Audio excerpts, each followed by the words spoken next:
Olá, pessoal, boa noite.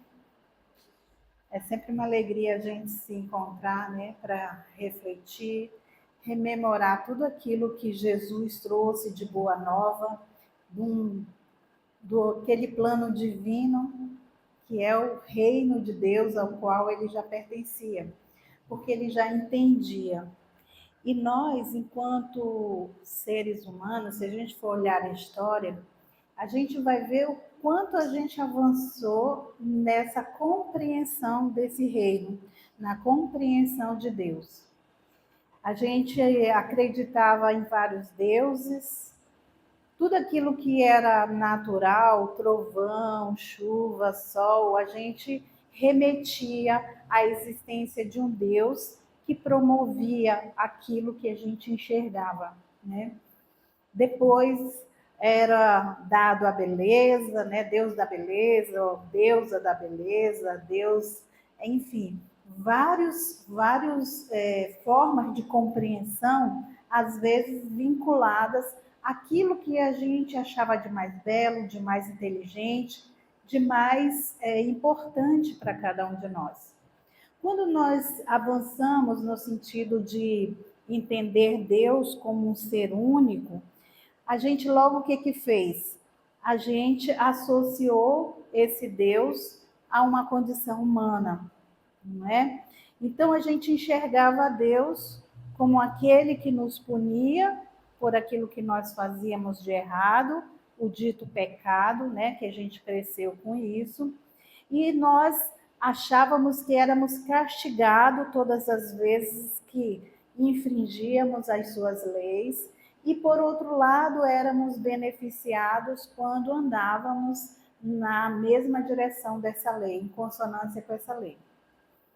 A doutrina espírita, ela vem trazer elementos que nos fazem enxergar Deus de uma maneira diferente. É claro que cada um de nós tem uma vinculação muito própria com Deus. Cada um de nós conversa, convive com Deus de uma maneira específica.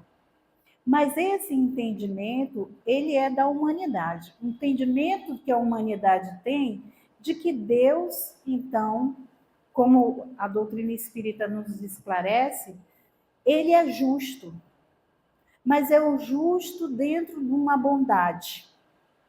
Porque se ele fosse justo a ponto de fazer com que nós, de uma forma muito, digamos assim, arbitrária, né, ao cometer o erro, digamos que nós perturbássemos a vida de outro ou de um coletivo, se ele fosse usar da justiça nua e crua, como assim era feito na época de Moisés, antes de Jesus estar conosco, nós, na realidade, não teríamos a possibilidade, digamos assim, de reconstruir uma nova vida a partir dos nossos erros. Então, quando a doutrina vem, ela dá para nós um outro olhar, uma outra perspectiva do que significa a dor nas nossas vidas todas as vezes que nós nos afastamos da lei maior, que é a lei de amor. Então, a dor, o sofrimento, ele é experimentado por nós exatamente quando nós infringimos as leis, mas não como um castigo, não como uma punição, e sim como uma proposta do Criador, no sentido de nós corrigirmos todos esses nossos equívocos para que de fato a gente possa ter o aprendizado, para a gente escolher: não quero mais errar, não quero mais sofrer, quero agir em conformidade com a lei, porque eu já sei que eu só sofro à medida que eu me afasto dessa lei. Então, esse entendimento traz para nós uma nova responsabilidade diante da vida. Quando os espíritos trazem essa frase, e eles trazem lá no capítulo 9 do Livro dos Espíritos, bem-aventurados os que são brandos e pacíficos, ele traz um capítulo sobre a paciência, dizendo da importância de nós desenvolvermos em nós a paciência diante dos sofrimentos. E aí ele fala isso, né? Bem-aventurados, no caso lá, os brandos e pacíficos, essa é a lei maior, é a mensagem de Jesus. E lá na paciência ele fala isso. A dor é uma bênção que Deus envia a seus eleitos. Não vos aflijais, pois, eles continuam, não vos aflijais quando sofremos. Pelo contrário, bendizei a Deus, porque Ele te ofereceu uma oportunidade de, pela dor, você conhecer de fato o seu próprio reino, de você conseguir avançar na compreensão de que o reino dos céus, de que Jesus falava, é uma condição, é um estado de espírito que nós buscamos aflitivamente fora de nós. E isso é uma condição interior.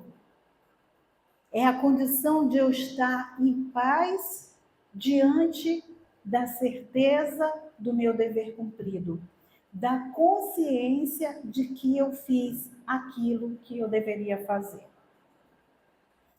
No entanto, essas dificuldades que nós vivemos, às vezes aparecem para nós de uma forma súbita, né?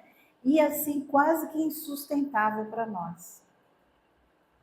Quando ele diz é uma dor que ele envia a seus eleitos, ou seja, aqueles que já estão na condição de viver essa dor. E uma dor que é consequência dos nossos próprios atos. Tudo aquilo que nós fazemos, nós temos uma resposta, cedo ou tarde nas nossas vidas.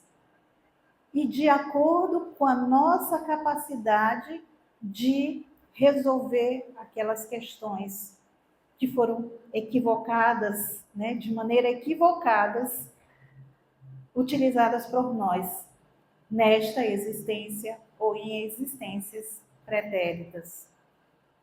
Nós nos entendemos como seres imortais.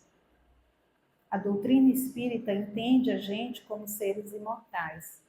Então, nós fomos criados de uma maneira simples, de uma maneira ignorante, só com uma sementinha dentro de nós dessa percepção de Deus, que foi crescendo ao longo do tempo, e por conseguinte a percepção das leis que nos regem, que são as leis divinas.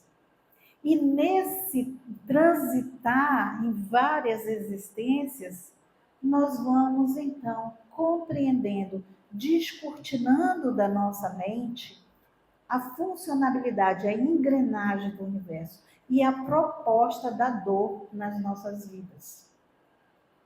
A dor como consequência dos nossos atos, mas como uma permissão de Deus, dada a nossa capacidade de enfrentar, a fim de que nós corrijamos e possamos, então, vencendo essa dor, nos aprimorar diante daquilo que é de fato necessário em nossas vidas, daquilo, então, que nos deixa tranquilo, nos deixa em paz.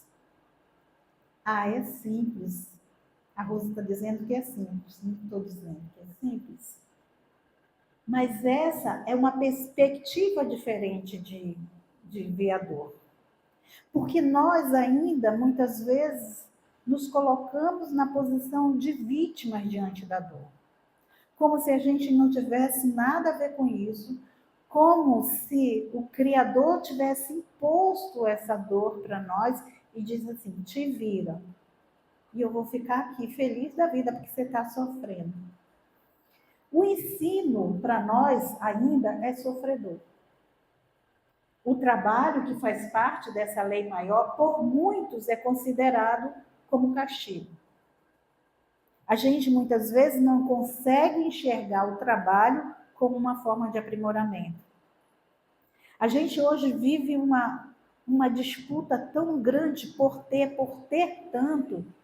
A gente não ouve mais as pessoas, os jovens, dizer assim, eu quero ser um bom médico. Eu quero ser um bom professor. Às vezes a gente só ouve as pessoas dizer assim, eu quero ganhar dinheiro. Como se isso fosse o fim na nossa vida. E na realidade é uma consequência dos nossos atos. Estudar, trabalhar, né? Que o estudo não deixa de ser um trabalho, porque de acordo com os espíritos, trabalho é qualquer atividade útil no bem. Então, isso tudo é que vai nos despertar para essa realidade trazida por Jesus.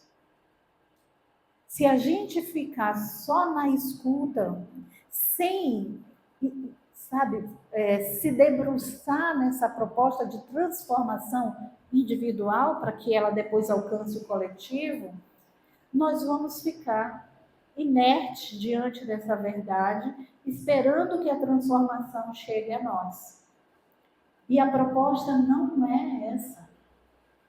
A proposta da transformação é uma busca constante. Não dá para a gente dizer que quer paz e cruzar os braços e esperar sentir a paz. Que o universo todo conspire para a nossa própria paz. É o inverso.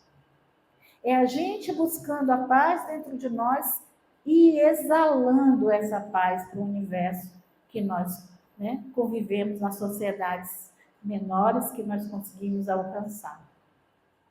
Então, a dor, enfim, ela precisa, encarada dessa forma, como um ensinamento, é ter a paciência diante das situações que são delicadas. Ora, não tem como a gente viver num mundo caracterizado como um mundo de provas e expiações, a gente viver numa tranquilidade, num equilíbrio constante. É impossível ainda para nós. As vicissitudes das vidas, né, as coisas naturais, os terremotos, né, essas catástrofes naturais que existem, como que a gente vai ficar tranquilo diante de uma situação de enchente, de uma situação de queimada, de estiagem? Como que a gente vai viver tranquilo diante disso? Pessoas morrem pelo calor e pessoas morrem pelo frio.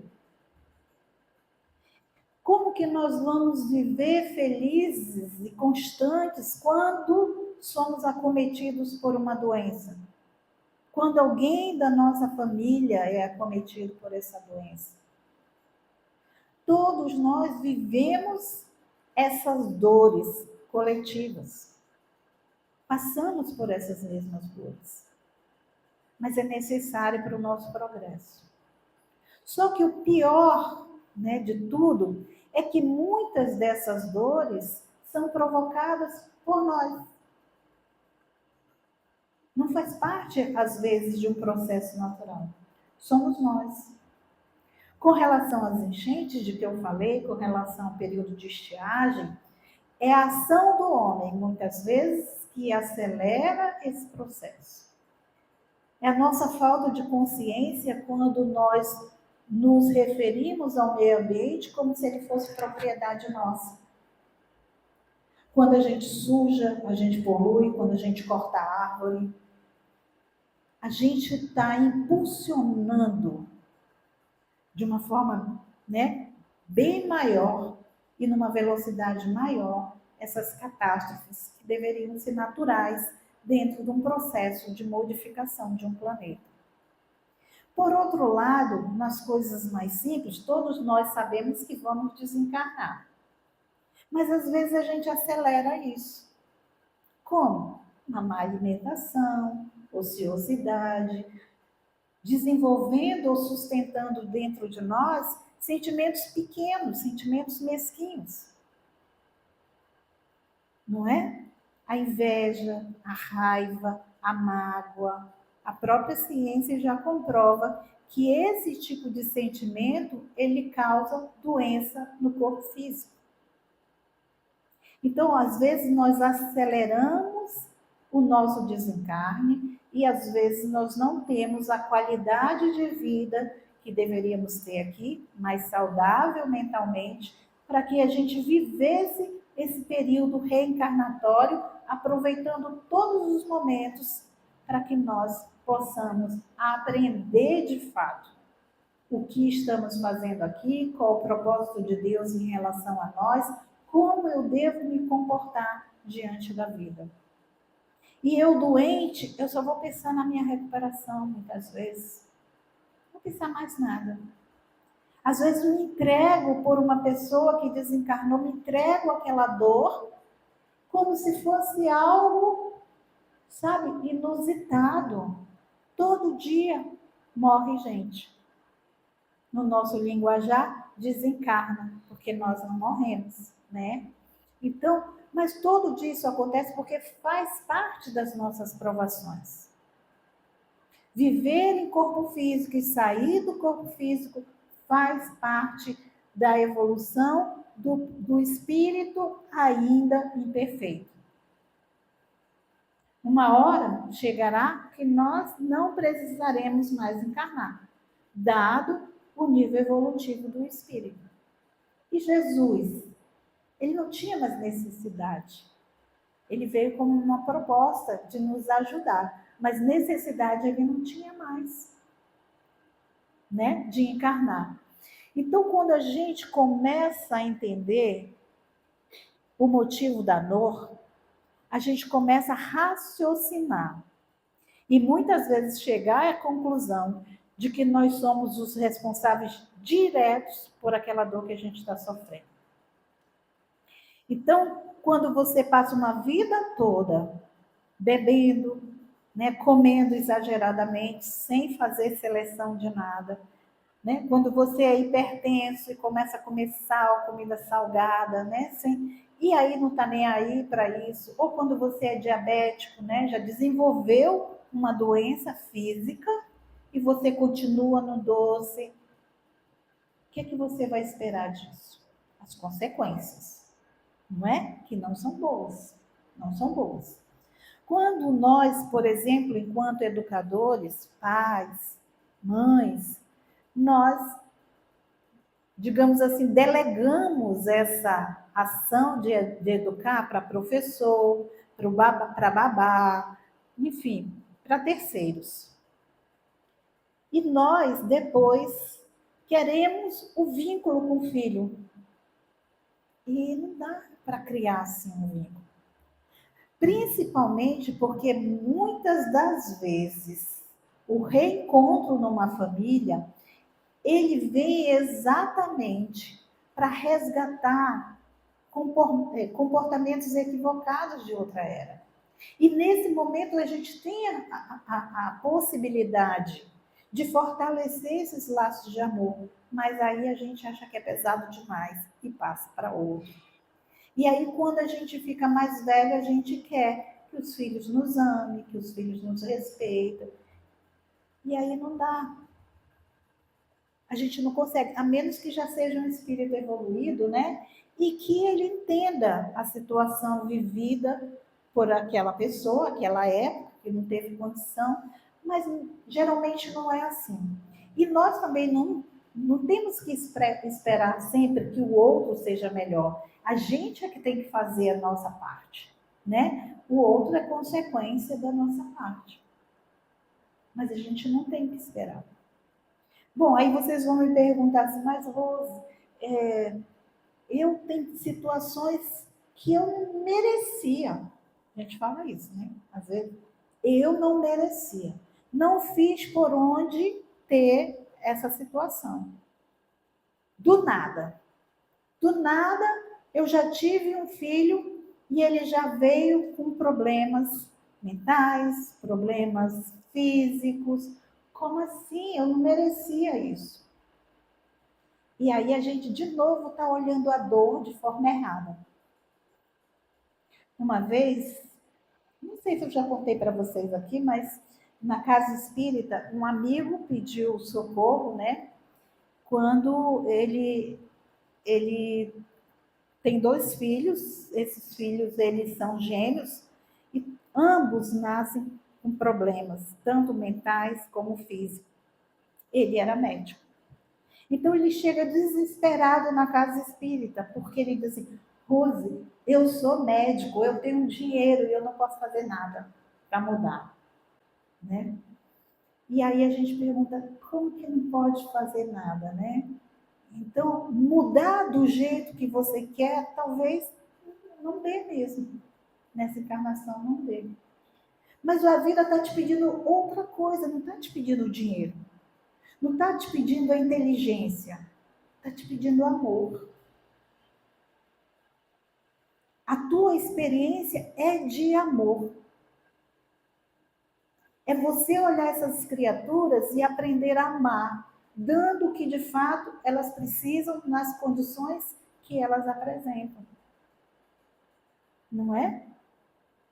Porque o que você quer dar não adianta para elas. O dinheiro não vai resolver. Como você disse, você tem. Pode amenizar de alguma forma, não é? Você pode ter tratamentos especiais, você pode ter uma condição física melhor, um lugar climatizado, uma cadeira de rodas automática. Isso pode dar, mas não é o que eles precisam efetivamente.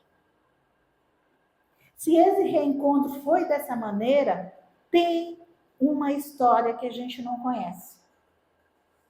Mas a gente pode fazer as nossas conjecturas, né? A gente pode imaginar que dessa forma que essa família se juntou, é um resgate de alguma situação muito dolorosa. Então eu não sou vítima nunca. O Criador é justo. Ele jamais permitiria alguma injustiça com relação a nós. Só que essa justiça vem toda recheada, digamos assim, desse amor. O amor que compreende, que vai entender quando você chorar, que vai entender quando você estiver sofrendo e dizer para ele: Deus, me ajuda, está difícil. Me ajuda a me resignar. Que aí é um plus a mais, né, da paciência.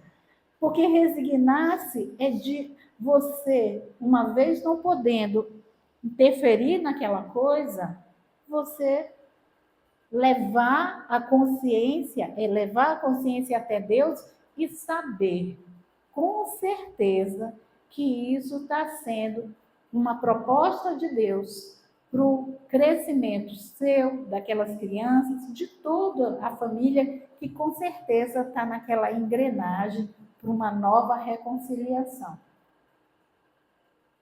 E aí a gente pergunta assim: depois que eu escutei essa palestra, não vou mais sentir dor. Negativo. Este mundo é de dor. Agora, o olhar da gente é que pode mudar, se isso coube na nossa lógica. Se você, de fato, entende que isso pode vir a ser, quem não tem convicção, mas pode vir a ser um entendimento lógico do Criador para cada um de nós. E quando a gente consegue internalizar isso, consegue entender a lógica disso, a gente vai buscando a convicção, que é também gradativa. Nem todos nós, que somos espíritas há muito tempo, não sei quanto tempo vocês, mas eu comecei a estudar a doutrina há uns 30 anos, né? Também vim de uma outra crença religiosa, e aí, devido a uma situação que me impulsionou a pensar mais, eu busquei a doutrina e comecei a estudar. No início também não fazia muito sentido. Quando eu comecei a estudar, não fazia muito sentido. Porque parecia aqueles filmes de ficção científica, né? Quando você acredita que é um filme. Só que à medida que eu fui estudando, que eu fui trabalhando, eu fui crescendo na minha convicção. Não sou médium ostensivo, né? Porque todo mundo acha que às vezes você ser espírita é você conseguir enxergar os espíritos e se comunicar de uma forma muito ostensiva. Continuo com a minha mediunidade ainda igual a de vocês, né? A mediunidade pequena que todos nós temos. a capacidade de perceber o plano espiritual em medidas diferentes. Mas é essa medida.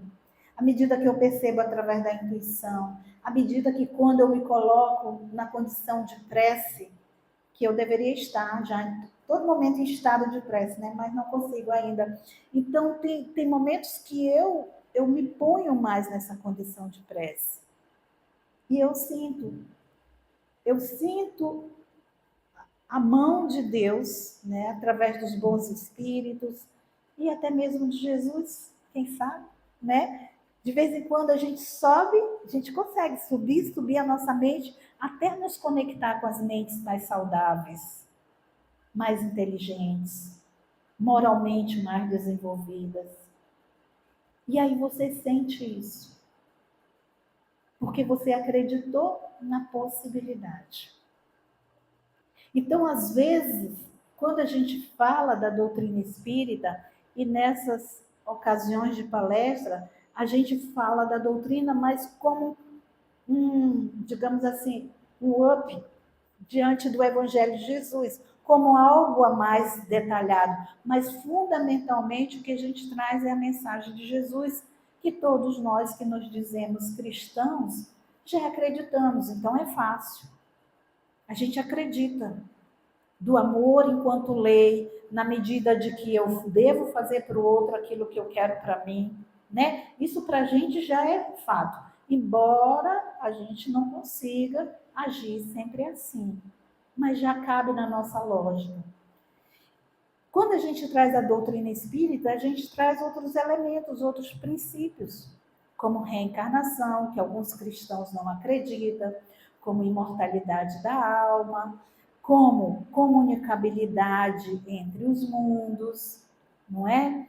Como a questão das influências tão negativas de alguns espíritos sobre nós, a ponto de nos dirigir, de nos guiar, sem dar para nós o direito do livre-arbítrio, que são chamadas as obsessões, mas, ao mesmo tempo, nos dando a certeza de que os bons espíritos sempre estão conosco, quando nós buscamos estar, quando nós abrimos as nossas mentes para recebê-los.